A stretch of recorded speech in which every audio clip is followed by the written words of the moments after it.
आज का विषय बेहद अहम और ख़ास है क्योंकि मेटा इंडिया के खिलाफ केस दर्ज हुए हैं और केस ने सोशल मीडिया, अभिव्यक्ति की आज़ादी और कानून तीनों पे एक नई बहस छेड़ दी है। सवाल यह है कि क्या यह कार्रवाई है वाकई गलत कंटेंट के खिलाफ था या इसके पीछे कोई राजनीतिक दबाव। आइए पूरे मामले को तथ्यों के आधार पर समझते हैं। उससे पहले मेरा परिचय जान लीजिए। नमस्कार, मैं हूं हरिवंश रंजन और आप देख रहे हैं द हरिवंश शो। यहाँ पर खबर नहीं, खबर के पीछे की सच्चाई खोजते हैं। तो सबसे पहले जानते हैं कि मामला क्या है, केस क्यों दर्ज हुआ और इस पूरे विवाद की शुरुआत कहाँ से हुई। तो चलिए शुरू करते हैं। बहुत ही नया विवाद खड़ा हुआ। विवाद क्या है कि हैदराबाद साइबर क्राइम पुलिस ने मेटा इंडिया के हेड अरुण श्रीनिवास और कई इंस्टाग्राम और फेसबुक अकाउंट्स के खिलाफ क्या किए, केस दर्ज किया है। एक बहुत ही नया विवाद शुरू हुआ ये कि डायरेक्ट मेटा इंडिया के हेड के पास पहुंच जाना ये केस, और बहुत सारे फेसबुक इंस्टाग्राम अकाउंट्स के खिलाफ केस दर्ज हुए। केस क्यों दर्ज हुए? तो आरोप ये लगा कि सीजेपी आंदोलन के दौरान प्रधानमंत्री नरेंद्र मोदी के मुफद और आपत्तिजनक वीडियो सोशल मीडिया पे पोस्ट किए जा रहे थे। अभी हाल ही में नीट पेपर का मुद्दा बहुत ही गरमाया हुआ था पूरे देश में। उसी में सीजेपी का आंदोलन हुआ था। उसी में ये क्या हुआ, उसी आंदोलन के दौरान प्रधानमंत्री नरेंद्र मोदी का मुफद और आपत्तिजनक वीडियो क्या हुआ, सोशल मीडिया पे पोस्ट किए जा रहे थे। इसके लेकर के ये केस दर्ज किया गया। तो सवाल ये उठता है कि क्या जो पोस्ट किए जा रहे थे ये कंटेंट जो था वाकई में गलत कंटेंट था या फिर राजनीतिक दबाव का नतीजा था। इसके लिए सबसे पहले हम लोग फैक्ट्स को समझते हैं। फैक्ट्स क्या कहता है? फैक्ट्स ये कहता है कि शिकायत जो है बीजेपी से जुड़े लोगों ने किया था। उन्होंने 20 से ज़्यादा लिंक दिए थे जिनमें क्या कहा गया, कथित तौर पे एआई से बना हुआ वीडियो था प्रधानमंत्री का और एडिटेड वीडियो था। उस कथित तौर पे जो केस हुआ एआई से बने वीडियो और एडिटेड वीडियो में जो पुलिस ने आईटी एक्ट, भारतीय न्याय संहिता की धाराओं में केस दर्ज किया। लेकिन अब स्थिति यह है कि ज़्यादातर लिंक क्या है, गायब हो चुके हैं। अब यहाँ पे दो नज़रिया और दो बातें साफ होती हैं। नज़रिया क्या है कि मुफद और अश्लील कंटेंट क्या है, मुफद और अश्लील कंटेंट क्या है, गलत, वाकई में गलत है। किसी भी व्यक्ति के खिलाफ, किसी भी व्यक्ति की इज्जत होती है, किसी भी व्यक्ति की इज्जत के साथ खिलवाड़ करना सही नहीं है, चाहे वो प्रधानमंत्री हो या आम आदमी। ये किसी भी व्यक्ति की फ़ोटो के साथ छेड़छाड़ करना, उस फोटो के साथ एआई से किसी और चीज़ का आवाज़ जोड़ देना या किसी भी चीज़ का करना, ये सही नहीं है। दूसरी बात यहाँ क्या साफ हो जाती है कि मेटा जैसी कंपनी को नोटिस भेजना, ये अलग बात है। मेटा जैसी कंपनी को नोटिस भेजना पहली बात हो गई। दूसरा बात यह है कि डायरेक्ट इस केस से मेटा के हेड को सीधे एक्यूज बनाना, ये दूसरी बात है। ये कोई असामान्य कदम नहीं है। अब विवाद सवाल क्या है? विवाद सवाल यह है कि अगर वाकई में अश्लील कंटेंट और भ्रामक था, कंटेंट जो था वाकई में अश्लील और भ्रामक था, तो कार्रवाई क्या है? बिल्कुल जायज।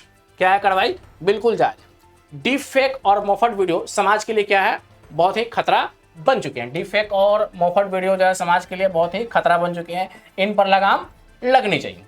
लेकिन दूसरा सवाल भी उठता, सवाल ये उठता है कि क्या विपक्षी नेताओं या सरकार की आलोचना करने वाले कंटेंट पर भी इतनी तेजी से कार्रवाई होती है? विपक्षी नेता के ऊपर जो पोस्ट होता है या सरकार की जो आलोचना करने वाले कंटेंट पर भी इतनी तेजी से कार्रवाई होती है? या फिर ये रफ्तार जो है सिर्फ एक तरफा दिखती है क्योंकि पीएम मोदी पर बात आ गई इसलिए डायरेक्ट मेटा इंडिया के हेड पर केस हो गया?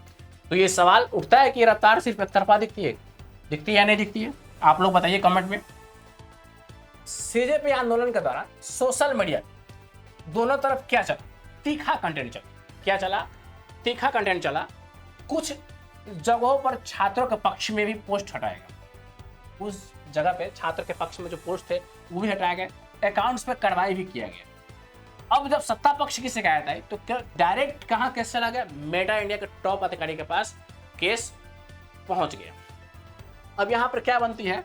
दोहरी स्थिति बनती है। दोहरी स्थिति ये बनती है कि एक तरफ सरकार कहती है कि हम गलत कंटेंट को बर्दाश्त नहीं करेंगे, कोई भी गलत कंटेंट होगा उसको हम लोग बर्दाश्त नहीं करेंगे। लेकिन दूसरी तरफ विपक्ष क्या कहता है कि ये अभिव्यक्ति की आज़ादी पर हमला है और राजनीतिक दबाव है।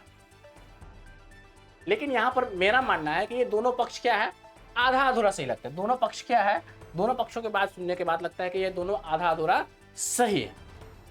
अब असली समस्या क्या है, तो असली समस्या ये है कि भारत में अभी तक डीप फेक और मोफट कंटेंट को लेकर के कोई साफ और सामान्य नियम नहीं बन पाया। भारत में अभी तक ये समस्या है कि डीप फेक और मोफट कंटेंट को लेकर के कोई भी साफ सुथरा नियम नहीं है। जब तक कोई नियम साफ नहीं होते तो हर कार्रवाई पे क्या होगा, राजनीतिक रंग चढ़ ही जाएगा, चाहे कुछ भी हो। इसमें मेरी वैवाहिक राय क्या कहती है, वैवाहिक राय क्या है मेरी, तो मोफट और अश्लील कंटेंट क्या है, पूरी तरीके से गलत है। इस पे कोई समझौता नहीं होना चाहिए, चाहे निशाना कोई भी हो, प्रधानमंत्री ही क्यों ना हो या आम आदमी ही क्यों ना हो। मुफ्त और अश्लील कंटेंट पूरी तरीके से गलत है, इस पर कोई समझौता नहीं होना चाहिए। लेकिन कार्रवाई भी कैसा होना चाहिए, निष्पक्ष और एक समान होना चाहिए, चाहे आम आदमी ही क्यों ना हो। अगर सिर्फ एक तरफ शक्ति दिखेगा लेकिन दूसरी तरफ ढील दिखेगा तो लोगों का क्या होगा, भरोसा टूटेगा। इसमें दूसरी बात ये भी है कि मेटा जैसी कंपनी को भी क्या लेना होगा, जिम्मेदारी लेना होगा। मेटा जैसी कंपनी को भी जिम्मेदारी लेना होगा। गलत कंटेंट को बढ़ावा देने के लिए उनके लिए भी क्या होगा, मेटा के लिए भी क्या होगा, घातक होगा। लेकिन सरकार को भी साबित करना होगा कि ये कार्रवाई सिर्फ कानून के लिए है। हम जो कार्रवाई कर रहे हैं क्या है, कानून के लिए कर रहे हैं, न कि राजनीतिक संदेश देने के लिए। अब आखिरी बात को समझते हैं। सोशल मीडिया क्या है कि सिर्फ मनोरंजन का माध्यम नहीं। सोशल मीडिया क्या है, मनोरंजन का माध्यम नहीं है, ये जनमत बनाने का सबसे बड़ा हथियार बन चुका है। इसलिए नियमों की जरूरत है, लेकिन वे नियम सबके लिए क्या होना चाहिए, बराबर होने चाहिए।